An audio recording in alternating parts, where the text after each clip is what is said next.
Tinangay niya yung ulo ng ipis. Ipis, tatagit nila.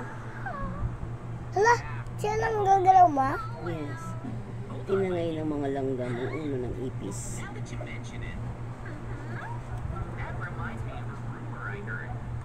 Wala sila pakain eh. Yes, wala sila food. Kaya yun lang pakain na lang. Yes. Mga utara sa buwong.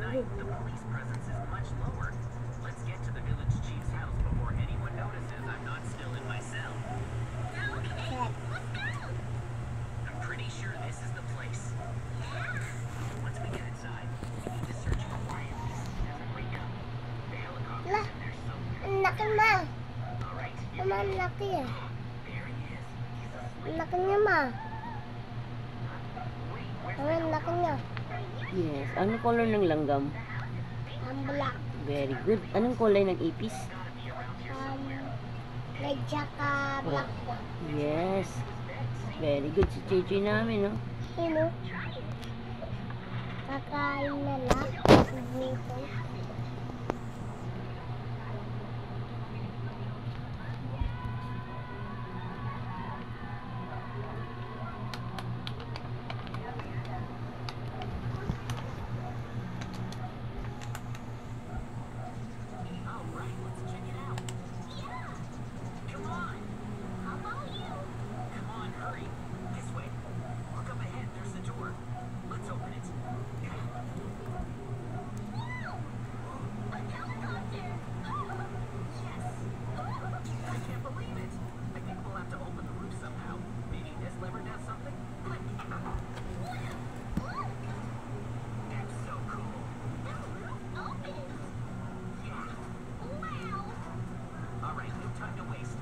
Wala na, nakatago na.